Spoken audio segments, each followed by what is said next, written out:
So I've been telling you about these drone strikes in Russia every day for the last, well, it's actually started since about October or August 1st. And then it's just been like every other day you see these drone strikes on oil refineries, and they're having a devastating impact on the Russian economy. Every week or so, maybe even less than a week, half a week or so, I keep showing you what's going on in Russia. So we're going back as far as August or October 2nd, just going back 5 days and seeing what happened. Somewhere in Russia, there's a ration limit of 1,000 rubles on gasoline purchase, which comes out to about 12 liters or about 3 gallons.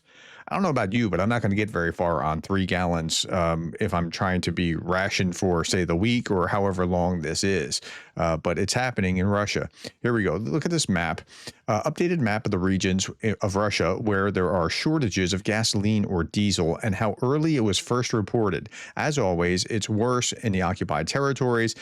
Added 5 new regions since the last update, and this includes St. Petersburg now. So it goes back as far as 6 weeks. Remember, it's about, let's say, 9 weeks since they really started doing this on August 1st. Okay, August and September, that's about 8 weeks, and we're about a week into October right now, so about 9 weeks. 6 weeks ago, you started seeing the crisis in certain areas, and then the lighter pink it is, the more recent this is. This is reported on October 3rd. Also on October 3rd, 9 months, that's how long Russia admits it will need to fix what Ukrainian drones broke in weeks. So what took them 2 months, it's going to take at least 9 months to repair. Self-proclaimed energy superpower just suspended fuel import tariffs through June of 2026, a humiliating admission that Ukraine's drone campaign crippled 38% of Russian refining capacity. Now, when you see this 38% number, remember, this is coming from the Euromaidan press. I'm not just making that number up. Okay, actually, we're going to look at the Euromaidan press in just a moment. Let's look at this. Ukraine's strategy is working. Target the infrastructure that powers Russia's war machine and watch the energy superpower become a supplicant. Let's go to the actual article here and read just a little bit in the article. As of 28 September, 38% of Russia's primary oil refining capacity stood idle, some 338,000 tons per day, according to data from Russia's analytics agency Sayala. Shutdowns have created a fuel deficit of roughly 400,000 tons of 2 million tons monthly, about 20% of total consumption. So it's having a big impact. And there's the map that you saw before. Wholesale gasoline prices have jumped over 40% since January. According to Russia's independent fuel union, over 20 regions face fuel shortages. And then just a little bit more, Western sanctions make repair impossible. Just like you can't replace a faulty clutch and a BMW with a smaller part from a Russian-made Lada, the same applies to industry. So that's why they're not able to do something about this in short order.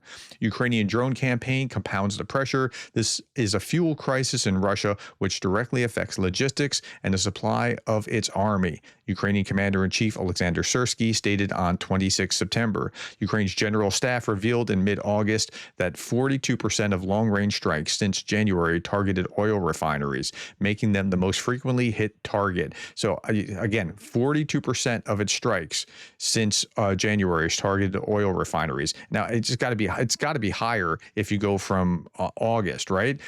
And then when I asked you all in a poll on my YouTube page, what explains this week best, refinery strikes, battlefield wins, or political posturing, 83% of you said refinery strikes. So you're on target. That's what's going on. That's the big story.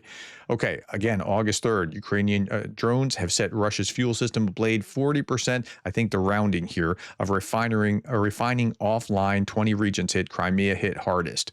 Even Zelensky was talking about this. Russia now imports gasoline from across the map, from Asia, China, and others, from Europe, Belarus in particular.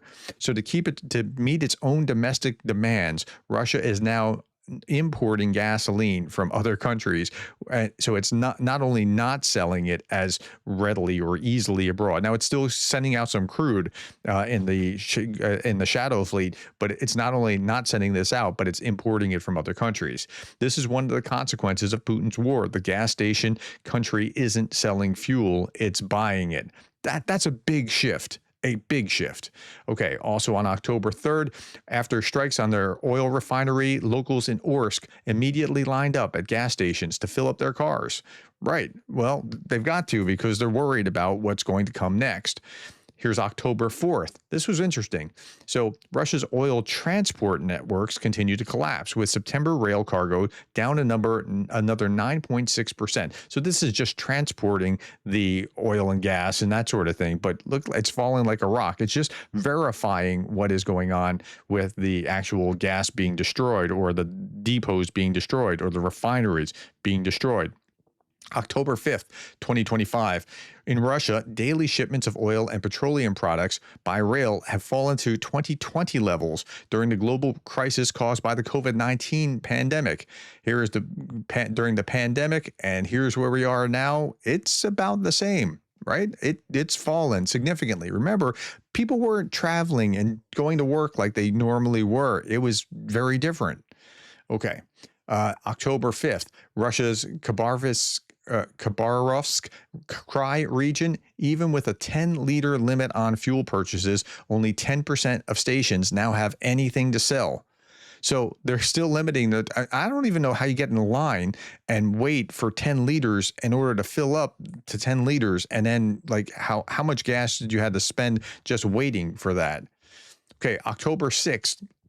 Here's some more. Russians filling up buckets with gasoline in Bryansk. Well, if you can get it, you're filling up buckets so you can have some for a rainy day, because you're not going to likely find it somewhere else. So if they do have it, you have to take these kind of measures in order to make sure that you're going to have gasoline later on. Also on October 6th, we see even Russia's largest gas station chains are now left without fuel. Again, that's not all over. That's not pervasive. That's not in every place. But and every night, Ukrainians continue to hit refineries. Out of stock at all Gazprom Neft gas stations in Krasnodar. Again, that's in Krasnodar. That's not necessarily in Moscow. But yeah, that's still happening. Also on October 6th, after Ukraine strikes on oil depots in Russian-occupied Crimea, and renewed sense of panic as people take off work to spend a day finding fuel. So, I mean, that's kind of what they are forced to do by the circumstances. All right, October 6th again. This is also another indicator seeing, like, look at the trajectory here. What are we talking about? Crude oil and refined petroleum product transport by rail plummeted in September, reaching a level not seen since COVID. It's again showing the same trajectory, just verifying. And then we see October 6th this. Nearly half of Russian refineries have been hit. Fuel exports are crashing, and the Kremlin can't stop it. Let me read that again. Nearly half of Russian refineries have been hit. Fuel exports are crashing.